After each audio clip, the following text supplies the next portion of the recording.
E aí, gente, tudo bom? Hoje a gente volta a falar sobre compostos que se ligam de maneira molecular, tá? Iônica eu acho que a gente já passou, nem imagino que a gente nem retome. Mas quando a gente fala de compostos covalentes, uma coisa que quase nunca é discutida e ensinada, é um assunto que vocês mesmos nunca viram nem ano passado comigo no nono ano, inclusive os outros alunos que vieram de outra escola também não devem ter visto. É sobre a estabilidade da molécula em relação à geometria que ela adquire após a ligação. Bem, é um assunto que exige de vocês bastante noção espacial. E é uma coisa que não dá para exigir de muitas pessoas, porque varia de pessoa para pessoa. Tem gente que tem uma noção espacial muito boa e tem gente que tem uma noção espacial muito ruim de uma batata. Então, é um assunto que eu diria que é bastante complicado, tá certo? De ser visto, mas não complicado de ser entendido, tá? Então, quando a gente fala de estabilidade das moléculas, a gente não está falando somente de regra de octeto, ou seja, estabilidade eletrônica em relação aos elétrons na camada de valência, nem estabilidade elétrica em relação ao número de prótons e ao número de elétrons, estabilidade de carga, estabilidade elétrica. Quando a gente fala de estabilidade das moléculas, a gente também tem que levar em consideração a geometria molecular dessas moléculas. Até o presente momento a gente viu que Lewis, dentro do modelo proposto dele para mostrar como é a ligação covalente, que é o modelo dos pontinhos, né, que são os elétrons da camada de valência representados em volta dos átomos, dos elementos, ele tem uma falha que é bastante crítica, porque ele não consegue demonstrar, por exemplo, a geometria molecular das substâncias, das moléculas formadas. Por isso, anos depois, alguns cientistas desenvolveram um modelo. Deixa eu só lembrar o nome dos cientistas, porque eu não sei falar o nome deles. Sidwig, Nihon e Gillespie. Tá? Esses três caras eles foram aperfeiçoando um modelo que a gente chama de modelo de repulsão dos pares dos elétrons da camada de valência, mais conhecido nas universidades brasileiras como modelo do RPECV, repulsão dos pares de elétrons da camada de valência. O desenvolvimento desse modelo ajudou a maioria dos cientistas e vai ajudar vocês a compreender de que maneira a geometria molecular das moléculas funciona. Tá? E o modelo de repulsão dos pares dos elétrons na camada de valência, o RPECV, ele diz que os pares ligantes, ou seja, elétrons compartilhados que formam uma ligação, elétrons ligantes entre si, e elétrons não ligantes, ou seja, os elétrons que sobram, que não se ligam, eles se repelem. Obviamente eles vão se repelir. São elétrons de cargas iguais, são elétrons negativos. E eles vão se distanciar o máximo possível, ou seja, eles vão estabelecer uma distância muito grande entre eles. Então, a partir do momento que o átomo se liga, os elétrons vão se ligar, vão existir pares que chamamos de pares ligantes, e também vão existir pares de elétrons que não são ligantes, que não se ligam. E dessa forma vai ter repulsão entre esses elétrons, e esses elétrons eles não vão se desgrudar, eles vão permanecer ligados no átomo. Porém, eles vão se reorganizar geometricamente de maneira a diminuir a repulsão entre eles. Então eles vão ter o máximo ângulo possível entre eles. Tá? Então se vocês olharem a página 46, existe aí uma tabelinha que vai mostrar a maneira geométrica com que a molécula vai se dispor a partir do número de pares de elétrons ligantes e pares de elétrons não ligantes. Eu digo que decorar essa tabelinha é uma grande bobeira. Vocês não precisam se preocupar em entender, em decorar quantos pares ligantes e não ligantes precisam para formar determinada geometria. Eu aconselho vocês a entenderem cada uma das geometrias. O que quer dizer bipiramidal, trigonal, plana, tetragonal. Se for um assunto, se for algo que pode dificultar muito para vocês, a gente retorna nesse tema e discute. Mas eu acho muito mais válido para vocês falar sobre moléculas que são muito mais comuns de vocês encontrarem em exercícios, tá certo?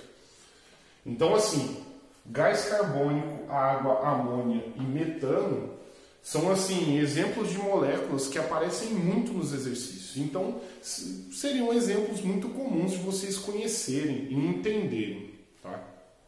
Bem, agora vamos falar como funciona mais ou menos esse lance do RPECV, repulsão dos pares dos elétrons na camada de valência.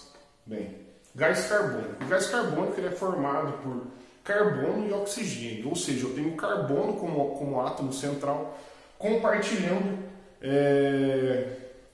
elétrons com oxigênio, formando duas ligações duplas com dois oxigênios.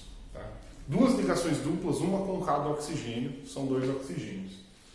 Então, quando a gente mostra o compartilhamento de elétrons, se vocês repararem, os elétrons já estão de maneira bem distribuída, de maneira, como é que eu posso dizer? De maneira de máxima repulsão entre eles. Então, o carbono se liga com dois oxigênios e ele forma o que a gente chama de estrutura linear, né? Para minha sorte e para a sorte de vocês também, eu não vou representar somente no quadro isso. Eu tenho modelinhos atômicos que eu consigo mostrar como funciona. Então a bolinha azul é a bolinha que é a minha estruturinha, minha bolinha que representa o oxigênio, e a bolinha preta que representa o átomo de carbono. Reparem que cada uma dessas linhas brancas representa uma ligação que está sendo formada, tá certo? Bem, quando a gente faz esse tipo eu coloquei dois elétrons a mais aqui. Quando a gente faz esse tipo de representação, a gente mostra que realmente o ângulo entre essas ligações químicas aqui, o ângulo que está entre essas ligações químicas é 180 graus. E a gente consegue representar aqui de maneira bastante eficiente e visual como ficaria o gás carbônico com suas duas ligações duplas, tá certo? Uma coisa que é importante eu mostrar para vocês, tá? É como ficariam esses pares de elétrons aqui do oxigênio, tá? A partir de agora entendo que bolinhas vermelhas são representações de pares de elétrons não ligantes, tá certo? Porque o oxigênio, se vocês separarem, ele possui dois pares de elétrons que não são ligantes. Então, quando a gente vai representar esses pares de elétrons não ligantes, eles ficam dessa forma aqui, ó.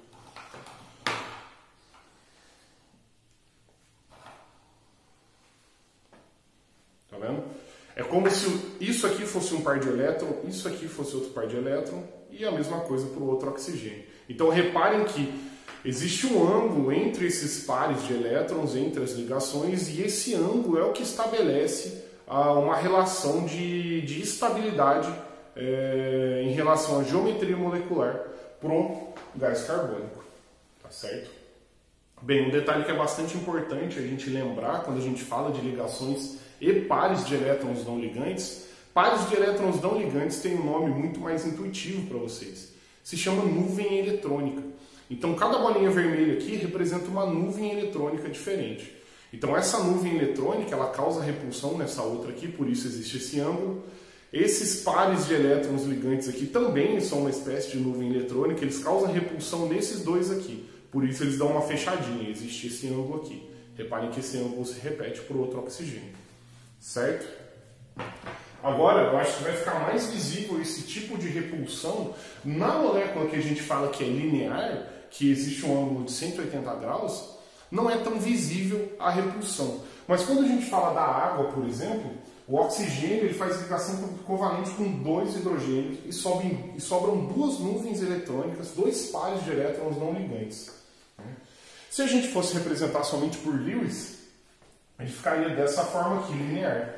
Mas por causa desses pares de elétrons não ligantes, a água ela assume uma forma que chamamos de forma angular. Ou seja, esses pares de elétrons aqui, eles empurram o hidrogênio. Então a água, ela teria mais ou menos esse formato aqui, ó. Tá vendo? Existindo esse ângulo, que vai ser um ângulo de 105 graus entre esses dois hidrogênios.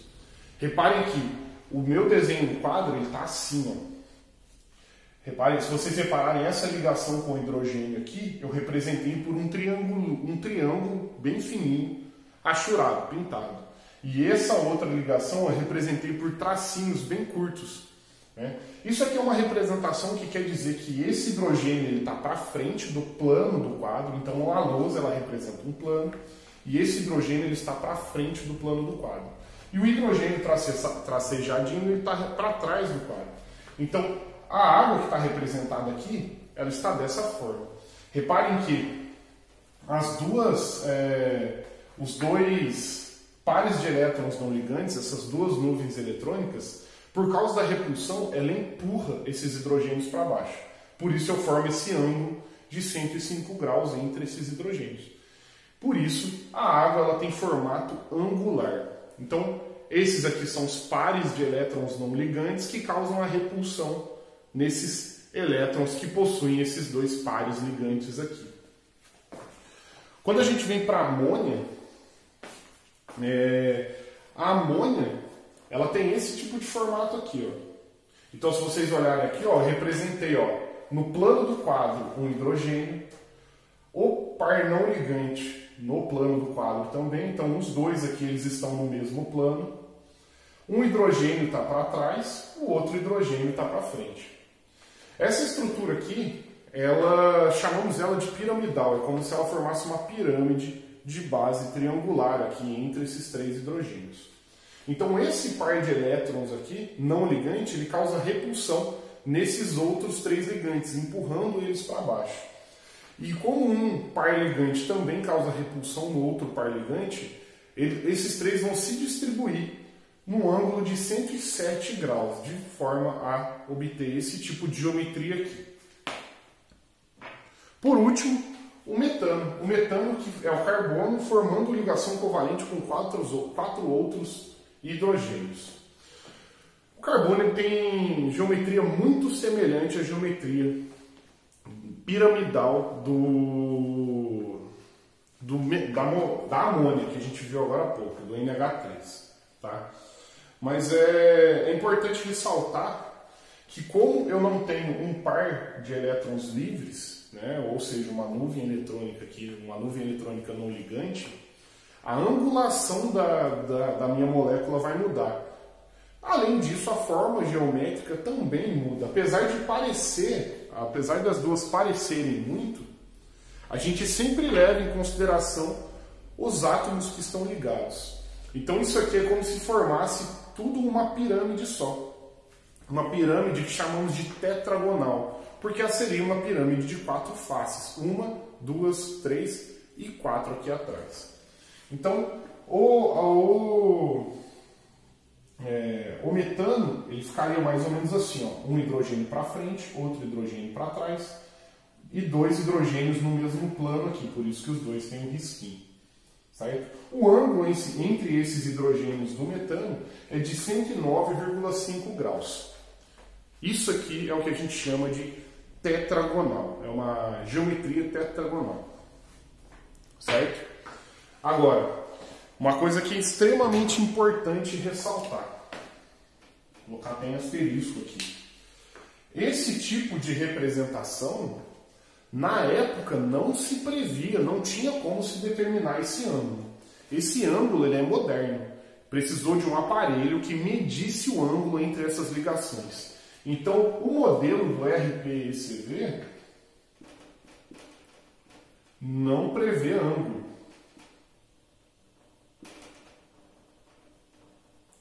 Ele somente prevê a forma geométrica da molécula, tá certo?